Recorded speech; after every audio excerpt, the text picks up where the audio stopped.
Welcome to Sleepy Centuries.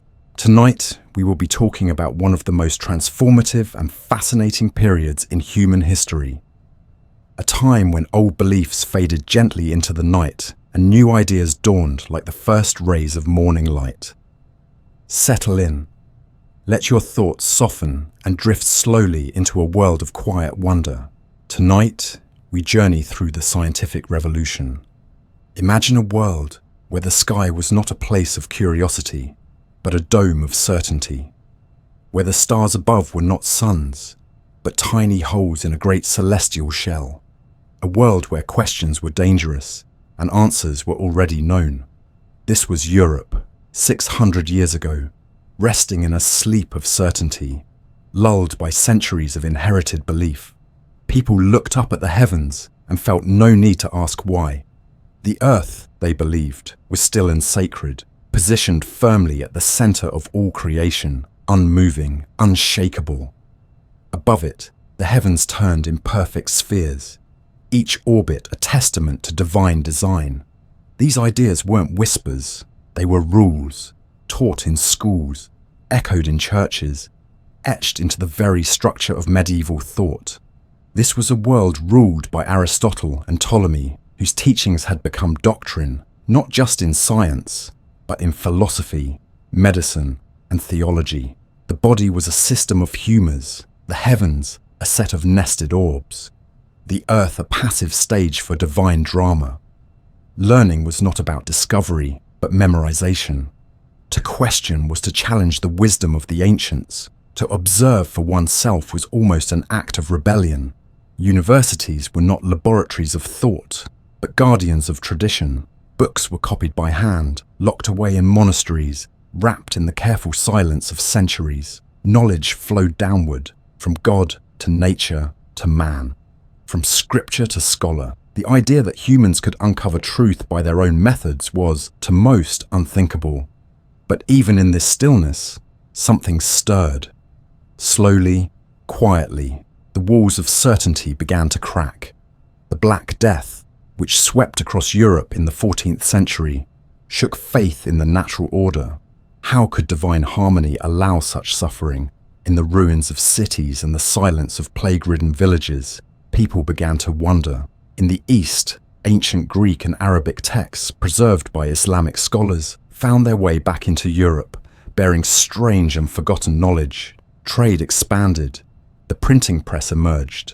Maps became more detailed. Travel brought people into contact with new ideas, new cultures, new questions. The world was bigger, stranger, and more complex than anyone had imagined. And somewhere in this growing complexity, the seeds of change were quietly being sown. At first, the change was barely noticeable. A monk adjusting a calendar, a merchant studying the stars to navigate the seas, a student reading an old Greek manuscript and daring to think about it differently. But like a distant tide creeping up the shore, the movement was steady. Certain scholars began to doubt the neat, concentric spheres of the old universe. Observations no longer matched the models. Comets appeared where they should not. Planets wandered in puzzling ways. The old heavens, once so clear, began to blur, and with that blur came the first flickers of modern thought. Not grand revolutions or loud proclamations, but quiet discomforts, uncertainties that would ripple outward for generations.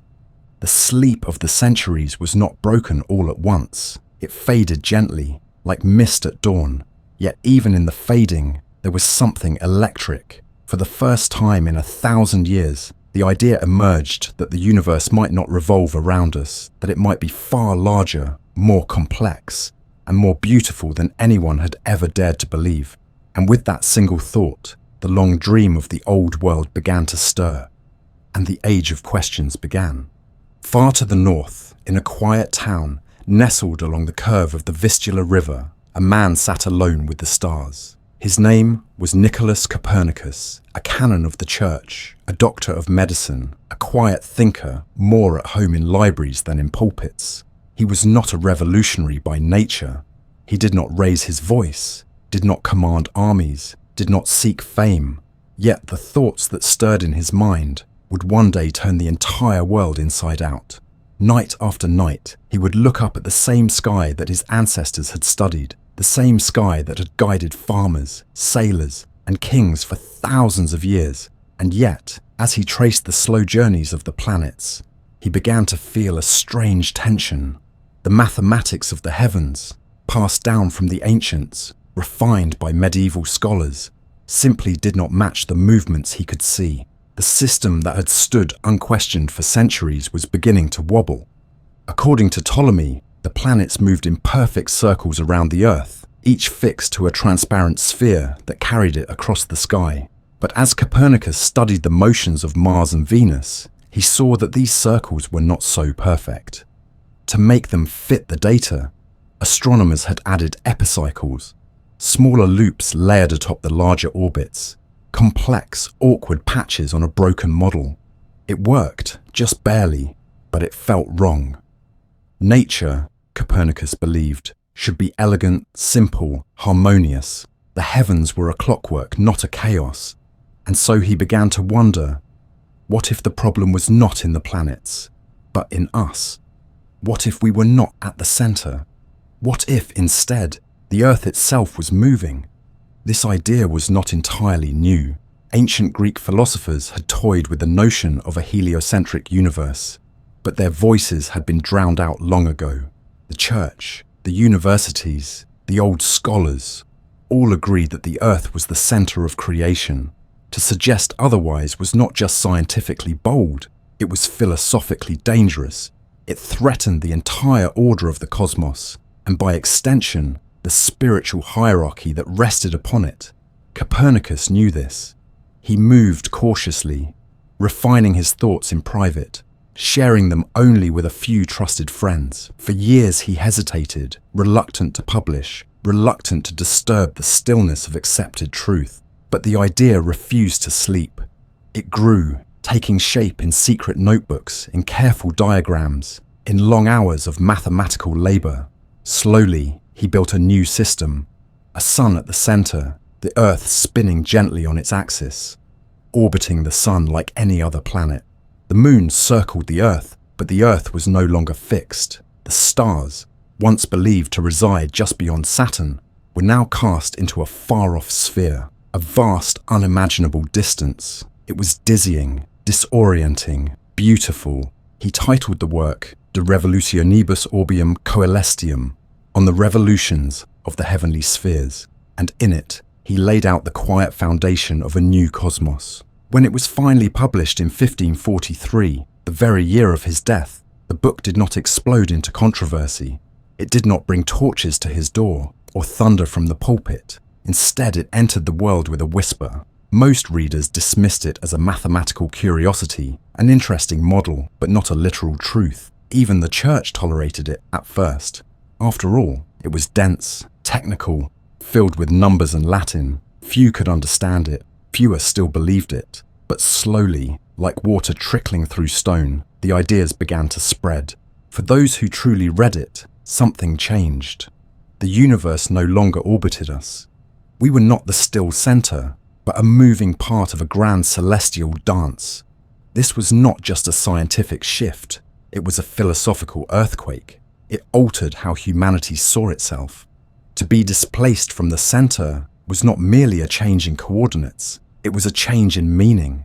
It suggested that the cosmos was not built solely for us, that we might be observers rather than rulers of the sky. It invited a new kind of humility and a new kind of wonder. Copernicus did not live to see the storm he had stirred. He died peacefully, unaware that future generations would carry his torch into conflict, into defiance, into discovery. But his work marked the beginning of something irreversible, a slow unraveling of the old world's certainty. The stars still shone as they always had, but their story had changed. And all across Europe, in monasteries and lecture halls, in the minds of sailors and scholars, a new question began to form. If the Earth moves, what else might move with it? And in that question lay the opening thread of a revolution that would stretch across centuries. In the early years of the 17th century, in a land of crumbling empires and flowering ideas, the sky began to reveal secrets it had held tightly for thousands of years.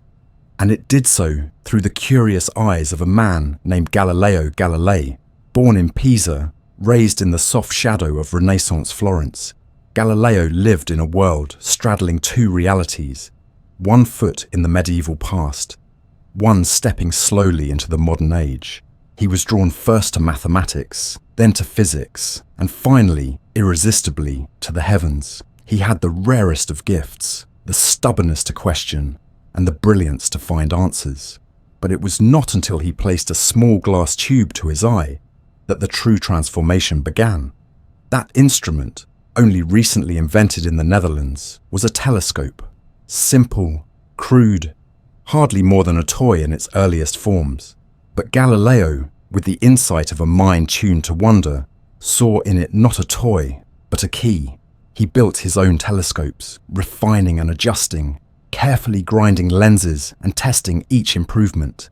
And when he finally turned it toward the night sky, the universe responded. What he saw was not the still, perfect dome taught in the schools, but something wild, textured, and startlingly alive. He saw craters on the moon, shadows and mountains where smooth, divine perfection was expected. He saw that Jupiter, the king of planets, had its own tiny moons spinning around it, just as Copernicus had suggested the Earth orbited the Sun.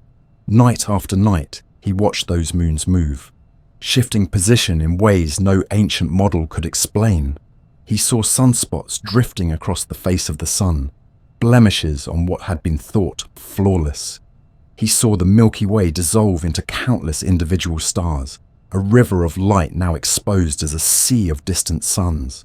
The sky, once considered unchanging, had become a theatre of motion, complexity, and surprise. With every new observation, another brick fell from the old celestial wall. But Galileo did not keep these wonders to himself. He wrote with urgency, excitement, and clarity, publishing his discoveries in vivid Italian rather than Latin, so that anyone who could read might understand. His Sidereus Nuncius, or Starry Messenger, sent tremors through Europe. Scholars were stunned. Clergy grew uneasy. To many, it was as though Galileo had pulled back the curtain on the cosmos and revealed something entirely new. An architecture of motion and imperfection, more astonishing than anyone had imagined. But not everyone welcomed this awakening. The old order, deeply rooted in Aristotle and Scripture, resisted fiercely. To accept Galileo's observations was to question authority, to admit that the heavens were not fixed and pure.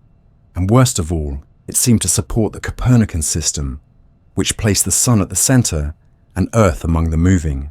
That idea, once quiet and mathematical, now had evidence behind it.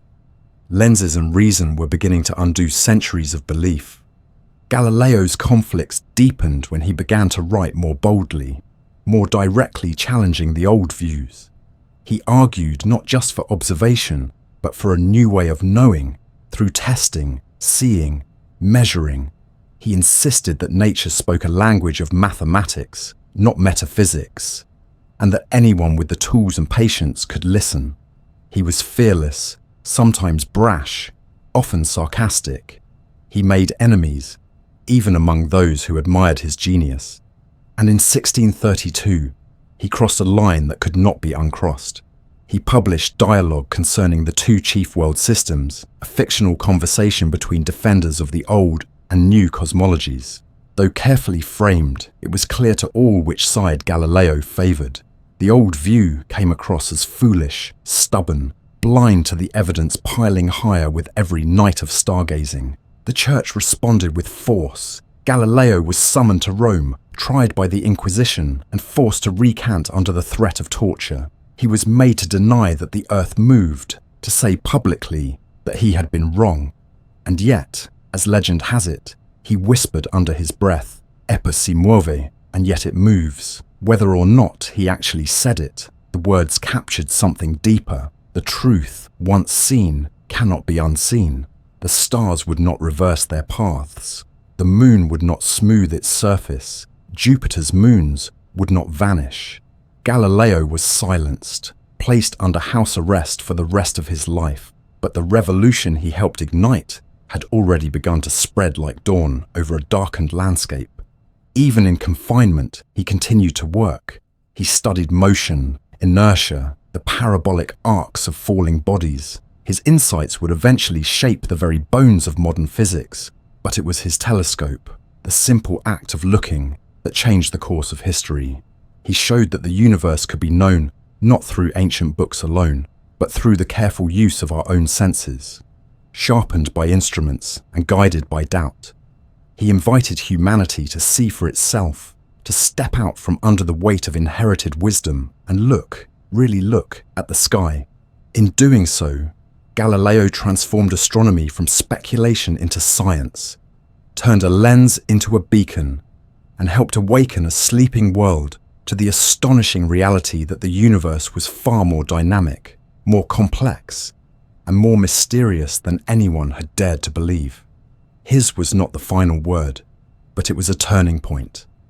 A moment when the stars themselves seemed to shift, not in their courses, but in our understanding. The heavens were no longer a fixed cathedral. They had become a frontier, and the journey, once imagined to be impossible, had truly begun. Far from the warm skies of Italy and the turbulence of Galileo's world, in the colder, quieter heart of Central Europe, another man sat with his thoughts, tracing patterns not only in the heavens above, but in the pages of books and the tangled threads of mathematics. His name was Johannes Kepler, a deeply spiritual man, born into a world of conflict, both religious and intellectual, a world torn between Protestant and Catholic, between the ancient and the emerging. Where others saw chaos in the war-torn lands of the Holy Roman Empire, Kepler saw geometry, harmony, and hidden symmetries waiting to be uncovered. He believed the universe was crafted by a divine intelligence, a rational order hidden beneath the apparent disorder of nature. But he did not seek that order through dogma. He sought it through observation, calculation, and a relentless devotion to truth, even when that truth was uncomfortable or strange. Kepler's path was shaped early on by wonder and hardship. He was a sickly child, born into poverty, with poor eyesight and a father who disappeared in war. Yet he possessed an imagination that burned with intensity. He saw the hand of God in every curve, every motion, every number. For him, the planets did not merely move, they sang. He imagined the solar system as a vast instrument, each planet plucking a note as it circled the sun. It was a beautiful idea, romantic and abstract. But Kepler was not content with poetry alone. He sought evidence. He needed data. And for that, he turned to the one man who had it, Tycho Brahe. Tycho Brahe was the greatest observational astronomer of his age. A Danish nobleman with a golden nose and a grand observatory built before telescopes even existed, he had measured the positions of planets and stars with a precision unmatched in his time. His instruments were enormous and handcrafted, his records vast and meticulous. But Tycho, despite his brilliance, had never cracked the code. He held tightly to a strange compromise between the old, Earth-centered models and the new heliocentric one. He was protective of his data, cautious with his theories. Kepler, by contrast, was bold, driven, desperate to test his cosmic harmonies against Tycho's numbers. When Kepler joined Tycho's household in Prague, the two men clashed constantly. Tycho was proud, secretive, and politically powerful. Kepler was humble, obsessive, and socially awkward. Their relationship was stormy, full of tension and mistrust. And yet, fate intervened. Tycho died unexpectedly in 1601, leaving his records behind. Volumes of raw observational gold. Kepler inherited them, and with them, the enormous task of solving the mystery of planetary motion. The problem he chose to tackle first was Mars, the Red Wanderer, whose path through the sky had always defied easy explanation. For years, Kepler pored over Tycho's figures, comparing them with his own models, adjusting, recalculating, discarding centuries of assumptions. He tested the perfect circles that had ruled astronomy since the Greeks, He tried elaborate systems of nested spheres. He even imagined planets being pushed by unseen forces, like magnetic arms reaching from the sun. None of it fit. The numbers refused to lie. There was a pattern, but it was not the one the ancients had taught. And then, slowly, painfully, the truth revealed itself. Mars did not move in a perfect circle. It traced an ellipse, an oval, with the sun not at the center, but off to one side, at a focus. It was a staggering realization. One of the oldest, most deeply held beliefs in astronomy was wrong. The universe was not built on circles, but on something stranger, more complex. And yet, once Kepler accepted it, everything else began to fall into place. The speed of the planets, their distance from the sun, their periodic return, all of it could be described with elegant mathematical rules. These became Kepler's laws of planetary motion, published in a series of works beginning in 1609. They were not guesses or dreams. They were the result of years of tireless labor, refinement, and honesty in the face of contradiction. Kepler's laws described the how of planetary motion. But for Kepler himself, they were more than mechanical truths. They were glimpses into the mind of God. He did not see cold equations, but divine design. For him, the ellipses were not imperfections, but revelations. The music of the spheres was real, though it played in silence, and the sun, sitting off-center in its ovals of influence, became a symbol of cosmic balance, not dominance, but gravity, a quiet center, drawing the planets with invisible hands. Yet, despite the power of his discoveries, Kepler lived in obscurity for much of his life. He struggled with poverty, political unrest, and personal tragedy. His mother was accused of witchcraft. His children died of disease. He worked under constant pressure from religious authorities, caught between Catholic and Protestant worlds. And still, he wrote, he calculated, he imagined. His work, though largely unnoticed at first, would become the bedrock of later science. Without Kepler, there could be no Newton. Without Kepler, the path from Copernicus would have been far longer and far more uncertain. Kepler taught the world something vital, that truth is not always simple, and beauty does not always wear the form we expect, that the heavens may still sing, but their music is found not in perfect circles, but in the quiet elegance of elliptical orbits, dancing to rhythms written in numbers, not myth. He showed that observation could challenge tradition, that persistence could uncover patterns hidden in plain sight, and that even in a fractured and fearful world, one man with patience and imagination could redraw the map of the cosmos.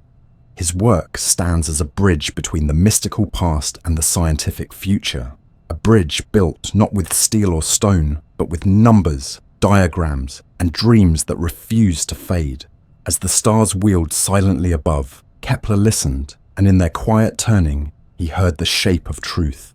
It began not in the sky this time, but in the mind. A different kind of revolution, quieter, more inward, was unfolding as the great questions of motion, astronomy, and the structure of the cosmos were being reimagined. And at the center of this quieter upheaval was a man who closed his eyes to open them more deeply. René Descartes, born in France in 1596, entered the story of the scientific revolution not through stars or lenses, but through doubt. Where others looked outward to the heavens, Descartes looked inward, into the very foundations of thought itself. He was a mathematician, a philosopher, a thinker obsessed with certainty. In a world torn by war, religious conflict, and competing truths, Descartes craved one thing above all else, something solid, something that could not be questioned, not by kings or popes or even his own restless intellect. He began with a simple premise. What if everything I know is false? What if the senses deceive me as dreams do? What if the world I see is an illusion, cleverly crafted to fool the mind? He imagined a demon, a trickster spirit, feeding him lies, shaping an entire reality from shadows. And in that dark thought experiment, Descartes stripped away everything, every belief, every assumption, every sense of what was real. And yet, when all else was doubted, something remained. One thing stood firm. A single point untouched by skepticism, the act of doubting itself. Cogito, ergo sum, I think, therefore I am. That single phrase became the anchor for everything that followed. A new philosophy, built not on inherited wisdom or divine revelation, but on the foundation of reason, clarity, and introspection. With this cornerstone in place, Descartes set out to rebuild knowledge brick by brick. He believed the universe was not chaos, but a great machine, built by a rational creator and governed by discoverable laws. Just as geometry described shapes with unyielding certainty, so too could the world be described by mathematics. Nature, in Descartes' view, was not a realm of mystery and divine spontaneity. It was a mechanism, a perfect, functioning system of particles, forces and motion. The human body was not a vessel of humours or spirits, but a biological machine.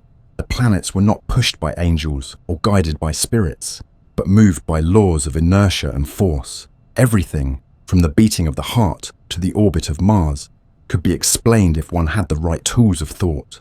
Descartes' vision was radical, not because he doubted, many had done that, but because he insisted that certainty could still be found after doubt.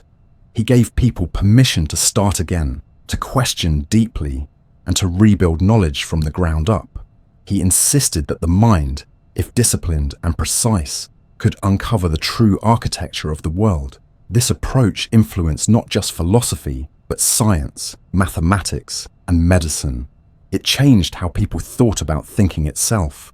Where once the authority of the ancients had dominated, now a new authority was rising, the authority of reason. But Descartes was not merely an abstract thinker locked in solitude. His work had profound consequences in the real world.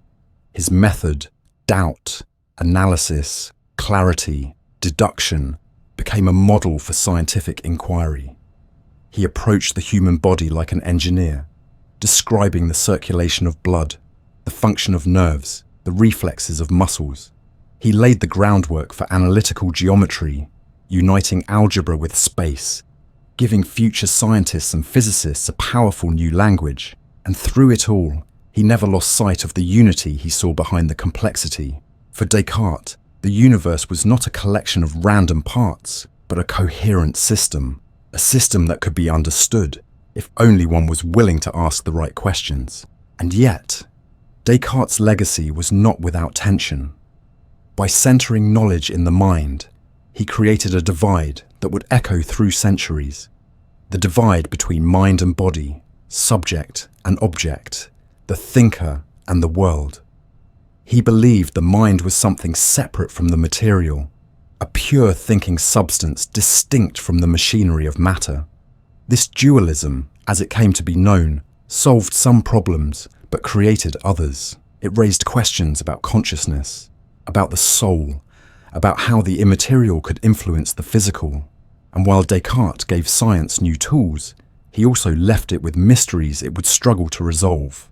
Still, what mattered most in the age of revolution was the shift in perspective. Descartes showed that authority could be rebuilt not on tradition, but on reason. He taught that knowledge was not inherited, but constructed. That to understand the world, one must first understand how we come to know it. He turned the gaze of science inward, asking not just what is true, but how we can be sure of truth at all. And in doing so, he gave the scientific revolution a new dimension, one that complemented the telescope, the orbit, the experiment. He gave it a mind. As the century unfolded, Descartes' influence spread quietly but powerfully through the halls of science and the salons of Europe. His books were studied, debated, criticized, revered. He had no telescope, no laboratory, no observatory. His tools were questions, and his legacy was a method, one that would shape not only the sciences, but the very way the modern world thinks. In a time when the stars were being redrawn, Descartes charted a different kind of map, one that began within the soul of the thinker, and led outward into a universe of order, reason, and infinite possibility. There are moments in history when an idea emerges not as a sudden flash of brilliance, but as a slow, persistent light, glowing quietly at first, then spreading with steady force until it illuminates everything it touches. In the shadow of Europe's religious wars, and in the still waking world of observation and doubt, one such light was lit by a man named Francis Bacon, a thinker, a statesman, a philosopher with ink-stained hands and a restless spirit. Bacon lived at a time when knowledge was still cloaked in the robes of ancient texts, guarded jealously by those who trusted tradition more than inquiry. But Bacon saw something else. He saw a world that could be remade through a new method, a way of thinking that didn't look backward but forward, grounded not in authority but in experience. Where Descartes looked within, searching for clarity through reason alone, Bacon looked out at the world and asked, "How do we truly come to know?" His answer was as bold as it was simple: through the senses, through observation, through trial and error. He believed that knowledge must be earned, not inherited. That truth must be coaxed from the natural world, not plucked from books. And above all, he believed that science was not a game of clever words or elegant arguments. It was a labor, a duty, a sacred mission to understand the world for the betterment of human life. In his grand vision, Bacon compared science to a great ship setting sail from the old shores of ignorance into the open sea of discovery. But for that journey, new tools were needed.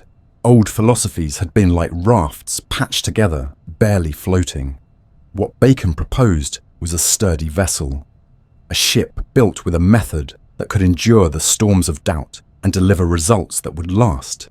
That method would become known as the scientific method, though Bacon never named it so himself.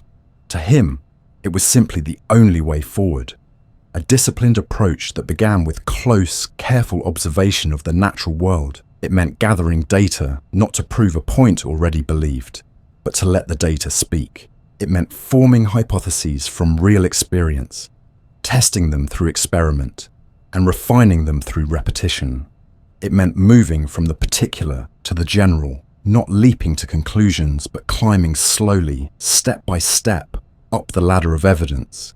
Bacon was critical of what he called the idols of the mind, false beliefs and patterns of thinking that distorted the pursuit of truth, the idol of the tribe, which made us mistake our shared human instincts for reality, the idol of the cave, which reflected our personal biases and upbringing, the idol of the marketplace, born from the confusions of language, and the idol of the theatre, the unquestioned trust in old systems and grand theories.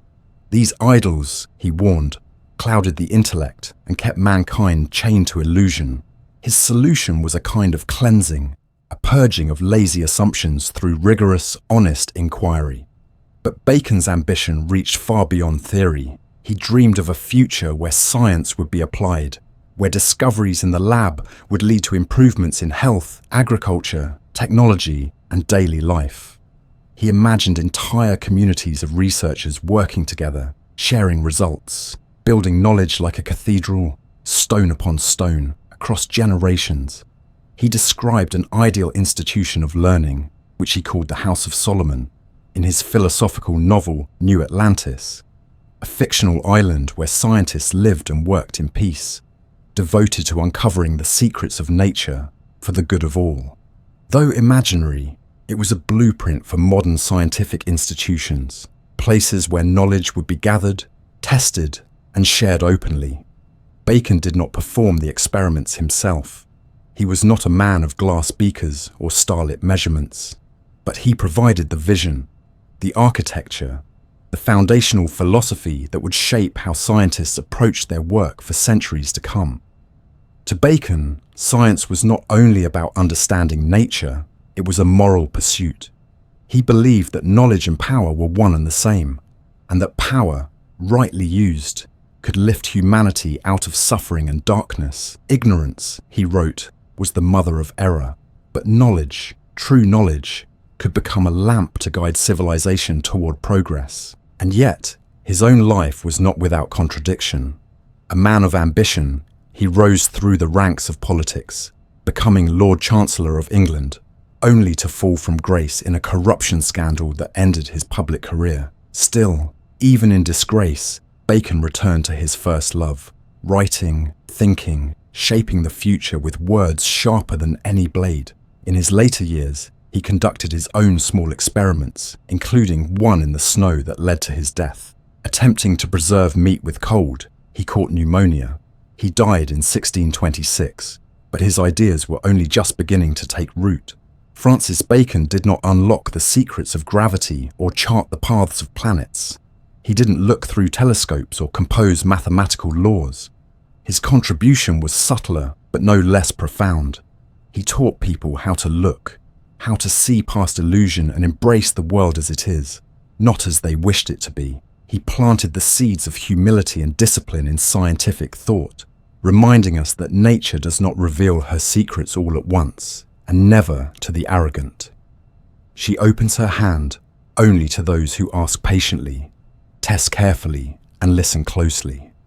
And so, long after his death, his vision lived on in laboratories, in notebooks, in quiet experiments carried out in sheds, towers, and gardens. It lived on in the questions scientists would come to ask, and in the way they asked them, not with grand declarations, but with small, careful steps.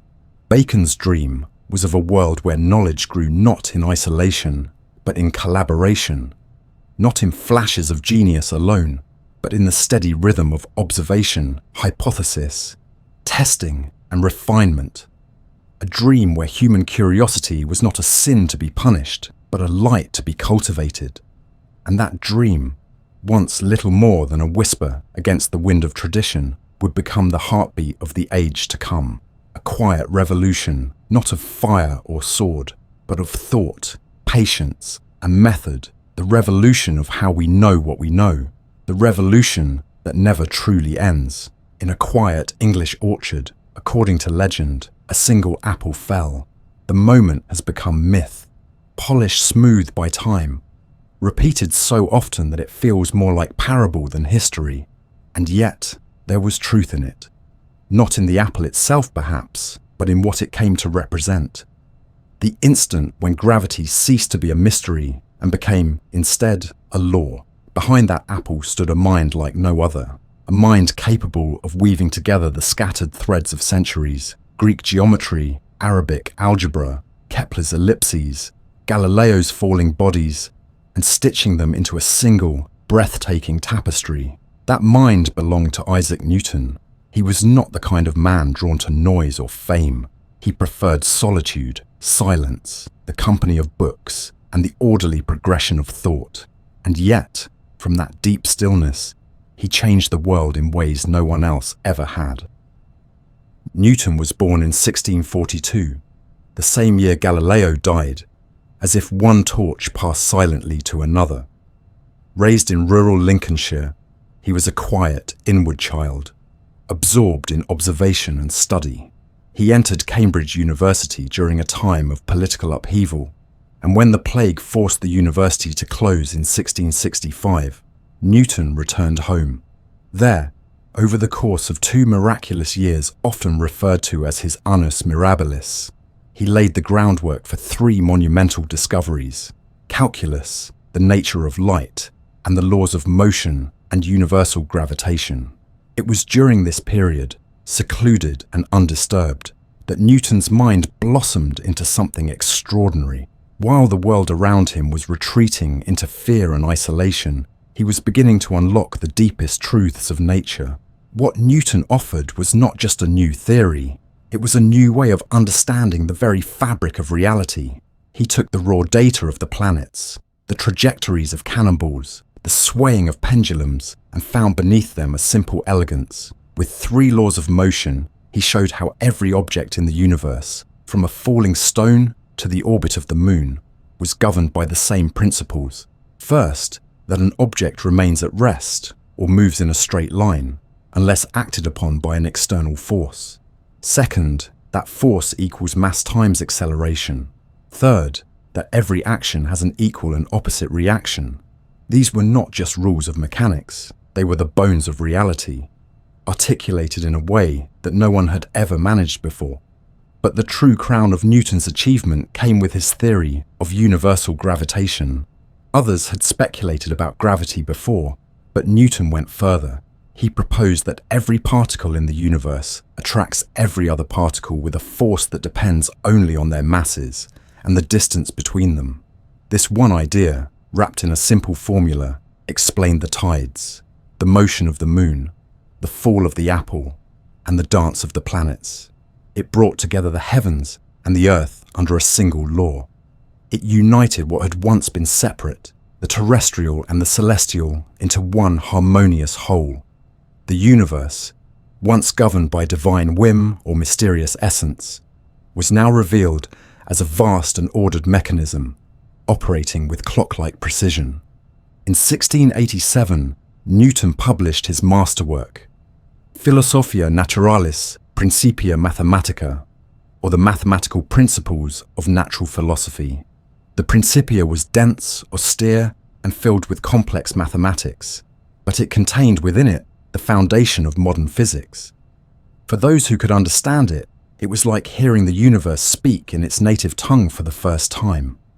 Newton's universe was not animated by invisible spirits or arbitrary powers, but by laws, rational, discoverable, and precise. With this book, science shed the last of its medieval skin and emerged into modernity. Newton's influence extended far beyond the realm of physics. He shaped how people thought about nature itself. His model of the universe was not mystical, but mechanical. Like a finely crafted clock, the cosmos ticked forward with perfect regularity, each piece affecting the next in a predictable chain. This vision was thrilling, empowering, and also sobering. It suggested that the universe did not revolve around human beings, nor did it require divine interference to operate. It ran, in a sense, on its own, governed by laws that could be understood through reason and mathematics. This idea marked a profound shift in the human story, from seeing the world as enchanted and unknowable, to seeing it as a system that, with patience and inquiry, could be deciphered. But Newton's genius came at a cost. He was a solitary figure, difficult and private, often consumed by rivalry and resentment. He guarded his discoveries fiercely, wary of being misunderstood or cheated. His debates with other scientists, especially over the invention of calculus, were bitter and long-lasting. He served as president of the Royal Society and later became warden of the Mint, where he took an almost obsessive interest in punishing counterfeiters. His mind, so luminous in the abstract, was often troubled in the personal, and yet none of this diminished the scope of what he achieved. Newton also held deep, complex spiritual beliefs. He studied theology, alchemy, and ancient texts with the same intensity he brought to mathematics. To him, the universe was not just a mechanism, but a creation, crafted by a divine intelligence whose laws, once uncovered, revealed the mind of the Creator. Though he rarely spoke of it in his scientific writings, he saw no contradiction between his faith and his physics. To understand the laws of nature was, in a way, to draw closer to God. In the centuries that followed, Newton's ideas became the bedrock of scientific thought. His laws guided ships across oceans, shaped the Industrial Revolution, and set the stage for every major advancement in physics until Einstein.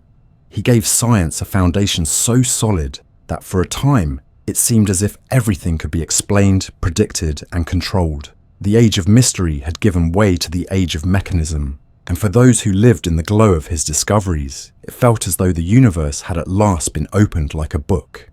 But beyond the formulas and theorems, Newton's legacy was also one of wonder.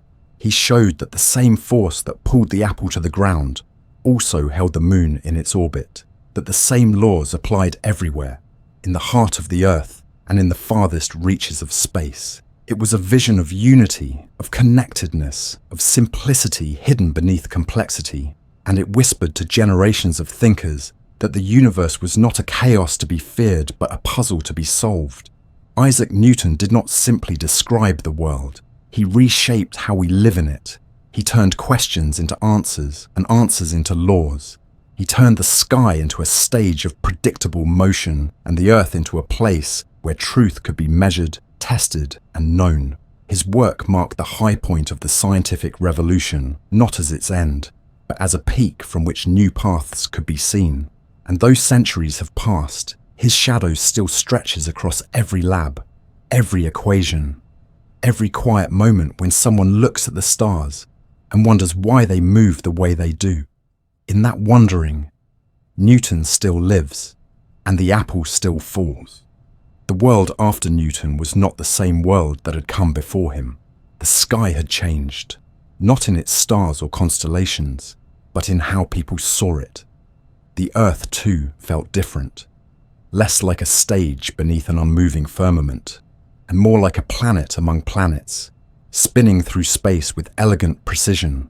But perhaps the most profound change was not in the cosmos at all, but in the minds of those who studied it. The scientific revolution, which had begun with isolated thinkers in quiet corners of Europe, Copernicus in his observatory, Galileo with his telescope, Kepler with his calculations, Descartes with his logic, and Newton with his gravity, had finally matured into something larger than any single mind. It had become a culture, a shared endeavour, an open-ended conversation that could no longer be silenced or turned back. The age of solitary genius was giving way to something new, the age of scientific community. Knowledge, once locked behind the walls of monasteries or hoarded by elite scholars, began to move freely, passed from hand to hand, like a spark leaping from torch to torch. The invention of the printing press had already transformed the way information spread. But now, in the wake of the great discoveries, there was a hunger for more. Books multiplied, journals were founded, letters crossed borders, scientific societies were born, not just as places for discussion, but as institutions designed to preserve, test, and expand knowledge. Chief among them was the Royal Society of London, established in 1660, whose motto, nullius in verba, take nobody's word for it, became a declaration of intellectual independence. It was a place where ideas were not accepted because of who spoke them, but because of how they could be demonstrated, where observation ruled over opinion, where questions were more important than titles. In these societies, scientists began to share their findings systematically. They wrote papers, detailed their methods, described their tools, and submitted their results to the scrutiny of peers. This was a radical shift. Science was no longer a secret art passed down in coded language, but a public discipline that demanded transparency. The Royal Society published its Philosophical Transactions, the first true scientific journal, and with it, ideas began to travel faster and farther than ever before. In Paris, the French established the Académie des Sciences. In Berlin, in Florence, in St. Petersburg, similar institutions grew, creating a network of minds across Europe. Minds that could build upon each other's work, refine experiments, and challenge conclusions without fear of heresy or exile. This was no longer the work of isolated brilliance. It was the beginning of modern science, and with that shift came something even more powerful, the ability to collaborate across time. Discoveries no longer vanished when their discoverers died. They were recorded, preserved, built upon.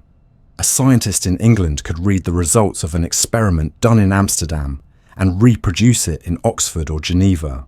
A theory proposed in Florence could be debated in Leipzig and tested in Edinburgh. The work of one generation became the starting point of the next. Progress was no longer measured by lifetimes, but by the growing mass of shared knowledge. Slowly, science acquired memory, and with memory came acceleration. The instruments, too, grew more refined.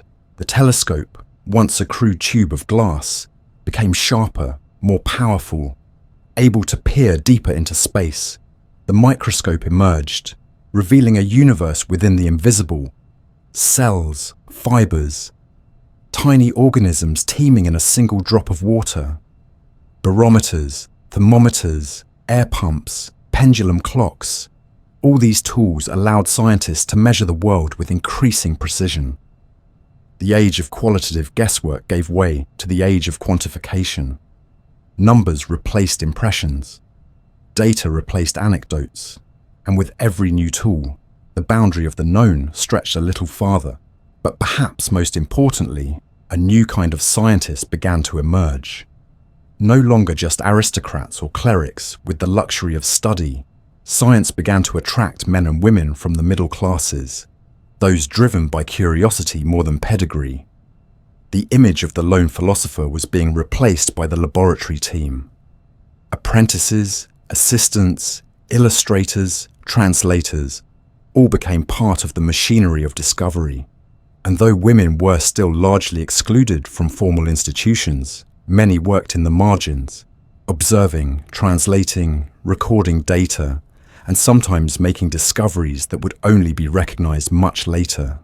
The culture of science was still young, still flawed, still struggling to include all voices, but it had begun to grow roots in the wider soil of society.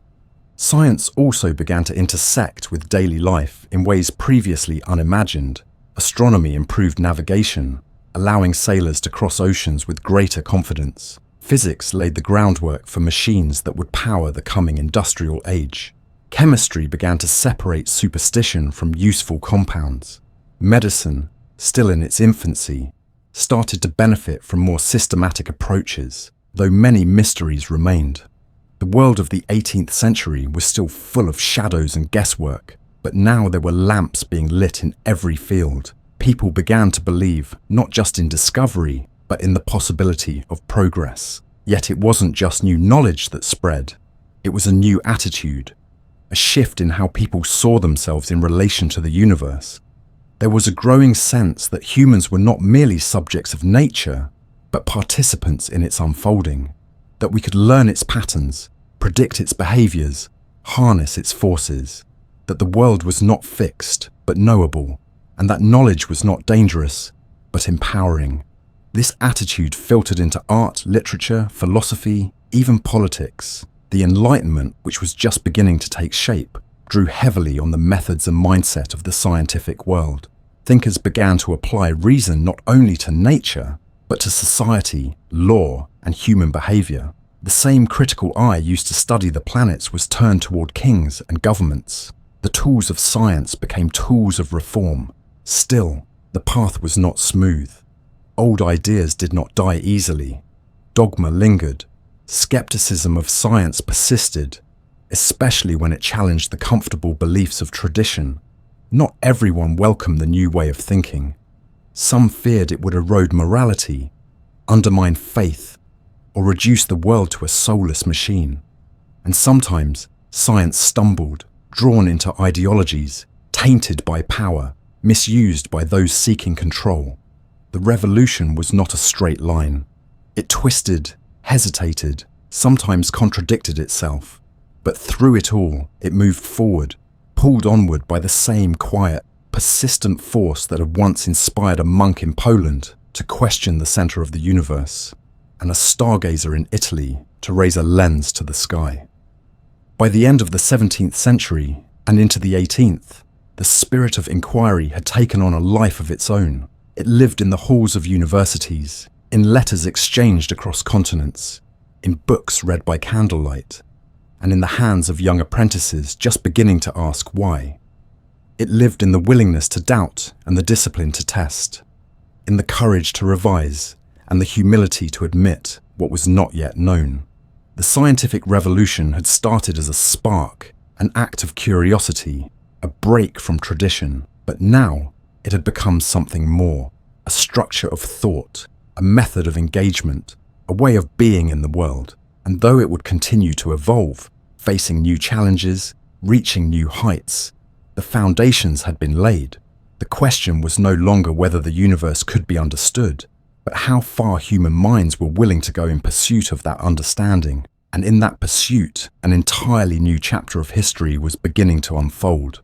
For all its clarity, all its light and logic and promise, the scientific revolution did not sweep across Europe unopposed. The changes it brought were too profound, too unsettling, too fast for some to accept. For centuries, knowledge had been stable, resting on foundations laid by ancient philosophers and sanctified by religious tradition. The earth was the center, the heavens were divine. Truth came from authority, Aristotle, the Bible, long-standing customs, and had little need for telescopes or experiments. Suddenly, all of that was under question. Suddenly, the stars moved differently. The earth was spinning. Invisible forces were at work. The heavens, once considered incorruptible, were marred by sunspots and crossed by comets. And perhaps most shocking of all, human beings were not the still point of the universe, but just one planet among many. It was not a change that everyone welcomed. There were many kinds of resistance, and they did not always come from ignorance. Some of the loudest critics were deeply educated, scholars, clergy, even fellow scientists, who feared that too much freedom of inquiry would loosen the fragile bonds of order. They feared that if people stopped trusting the ancient authorities, they would stop trusting any authority. And in some ways, they were right. The scientific revolution was not simply a set of discoveries. It was a cultural shift, a new way of thinking that questioned not only the movements of planets, but the structure of society itself. And for many who had grown up with the old worldview, it felt as if the very ground beneath their feet was dissolving. The church, long the guardian of knowledge, found itself caught in a difficult position. On one hand, it had nurtured education for centuries. Universities had been born within its walls, and many early scientists were deeply religious. On the other hand, it could not easily surrender doctrines that placed man at the center of creation and the heavens within reach of divine touch. Copernicus had written cautiously, framing his heliocentric model as a mere hypothesis. Galileo had been bolder and paid the price. When the telescope revealed moons orbiting Jupiter and imperfections on the Sun, Galileo argued not just for new astronomy, but for a new epistemology, one in which observation could overturn tradition. That was the deeper threat, not just the content of what he saw, but the implication that any idea, no matter how long held, might be wrong if the evidence said so. Galileo's trial in 1633 became a symbol of this tension. He was forced to recant, to kneel, and deny what he knew to be true, but the words he had written could not be unspoken, and the evidence he had gathered could not be unseen. Across Europe, thinkers watched and took note. Some grew more cautious, couching their discoveries in metaphor or cloaking their arguments in the language of faith. Others grew more defiant, emboldened by the idea that truth could no longer be monopolized by authority. And while not all faced inquisitions, many endured the quieter forms of resistance, dismissal, censorship, ridicule, exclusion. In academic halls and printing houses, a battle was unfolding between the old and the new. Sometimes it was gentle, sometimes bitter, but always it revealed how deeply ideas are woven into identity and how painful it can be to unweave them. But even as resistance pushed back, it could not stop the momentum entirely. In fact, it sometimes had the opposite effect. The more authorities tried to suppress new knowledge, the more attention it attracted. When books were banned, they were smuggled. When ideas were condemned, they were whispered and passed hand to hand. The very act of silencing gave them a strange new power. And not all opposition came from religious institutions. Some came from those who feared what science might lead to. A cold, mechanical universe stripped of meaning. A world explained entirely in numbers with no place left for the soul. Was this what progress meant? A reduction of the human experience to equations and laws? Some poets, philosophers, and artists recoiled at the new vision, sensing that something beautiful might be lost if everything was knowable, predictable, and subject to analysis. These concerns were not unfounded. As science grew in influence, so did the temptation to treat its methods as the only path to truth. There were those who believed that reason alone could answer every question, that nature was a machine, and humans merely its components. The richness of experience, emotion, beauty, mystery seemed in danger of being flattened. The pendulum, perhaps, had swung too far, yet for every overreach, there were also voices calling for balance. reminding the world that science need not strip away wonder, but deepen it. That to understand how a star burns is not to diminish its beauty, but to appreciate it more fully. Even among scientists, there was disagreement. Disputes erupted over priority, over interpretation, over methods. The very idea of peer review, now central to modern science, grew out of the need to adjudicate these debates fairly. No longer could someone simply proclaim a discovery. It had to be tested, repeated, challenged. The process could be slow, messy, and political. And yet, through this friction, science matured.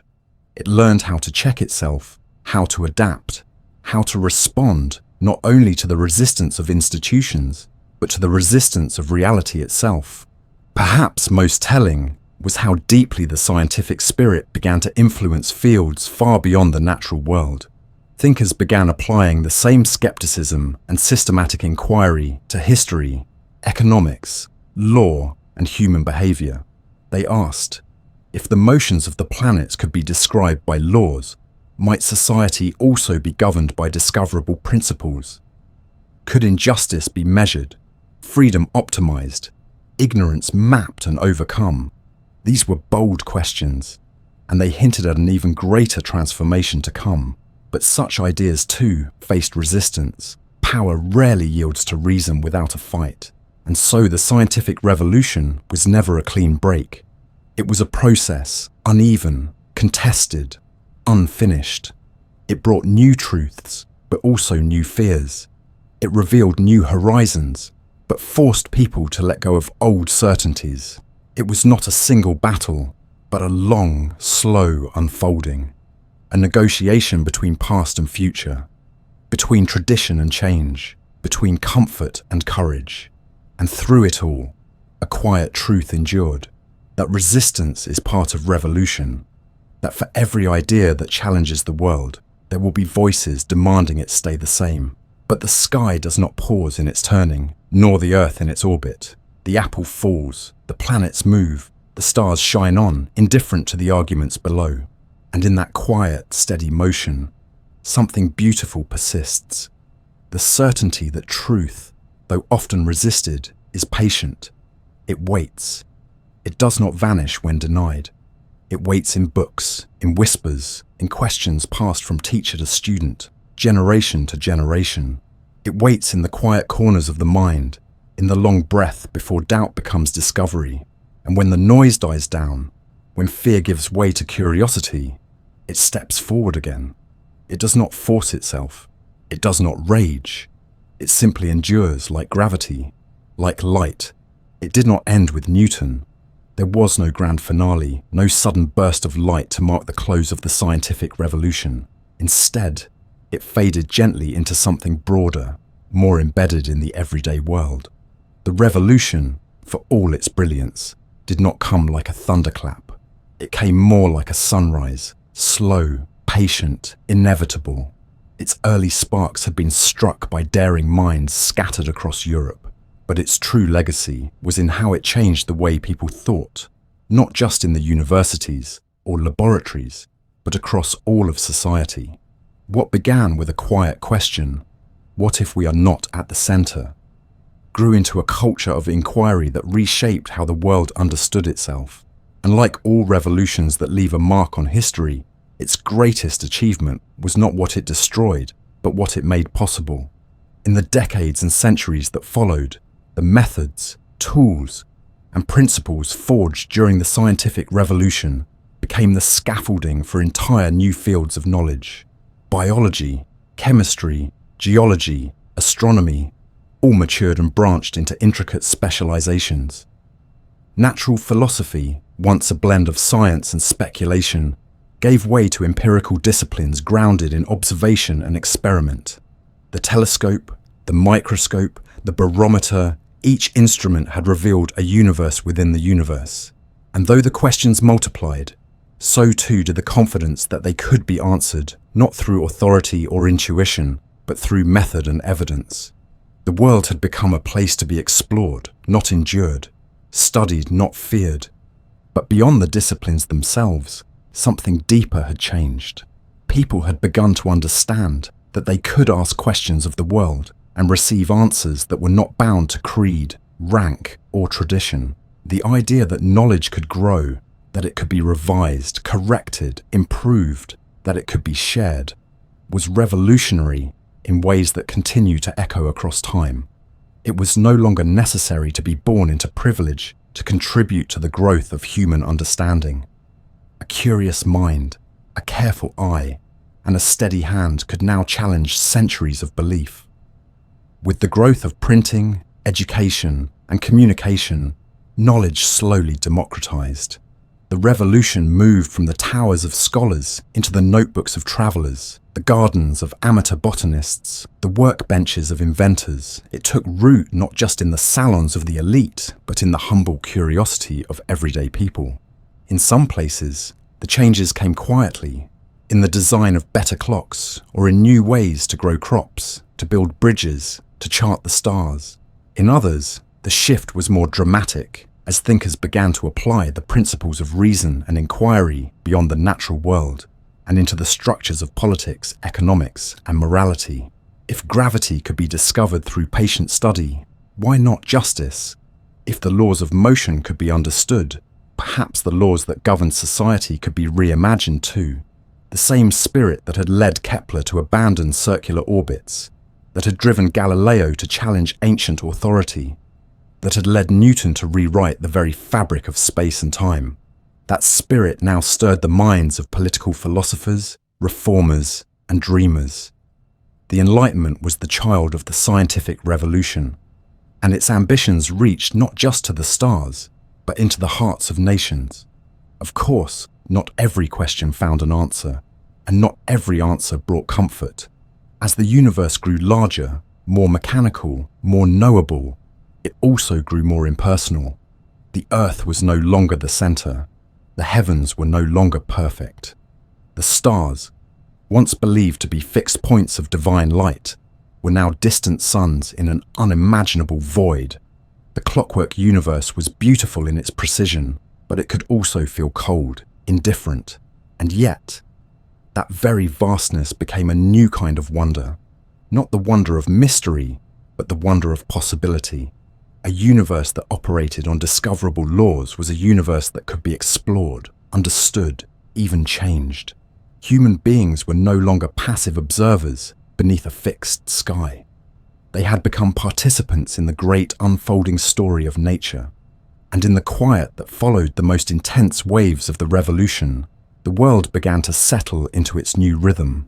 Institutions matured, universities adapted, scientific societies grew more formal, more international, journals multiplied, theories were debated across borders, and knowledge began to accumulate like layers of sediment, each new discovery resting on the ones that had come before. The revolution that began with a few scattered minds had become a tradition in itself, one that would carry forward through the centuries, refined by each generation, challenged and renewed, never complete, always reaching. Even now, its legacy surrounds us, in the phones in our pockets, the vaccines in our bodies, the weather forecasts we trust, the electricity that lights our homes, the maps of galaxies billions of light years away. But more than these physical echoes, it lives on in the habits of thought we've inherited. The impulse to question, to observe, to test, to doubt, to learn. Every time someone says, "Let's find out," they're speaking in the voice of the scientific revolution. Every time a student asks why the sky is blue, or how birds know where to migrate, or what atoms are made of, they are carrying forward that ancient, ever-new flame. And so, the revolution never truly ended. It did not vanish into the past. It slipped quietly into the present and took root in the future. It became the rhythm of discovery, the beat of progress, the quiet belief that truth, though sometimes elusive, is never unreachable. It taught us to think beyond ourselves, to measure our ideas not by how long they've been held, but by how well they stand when tested. It reminded us that even in the darkest nights, there are stars waiting to be named, and that even in the stillness of sleep, the mind can dream of distant worlds, of falling apples, of hidden harmonies that shaped the turning of the spheres. So now, as the lights dim and the day gives way to rest, know that you drift not just into sleep, but into the long, gentle current of an awakening that began centuries ago. An awakening of mind, of spirit, of possibility. The scientific revolution was never a finished chapter, but the opening line of a story still being written. And somewhere, in the silence between breaths, that story continues, quiet, curious, endless.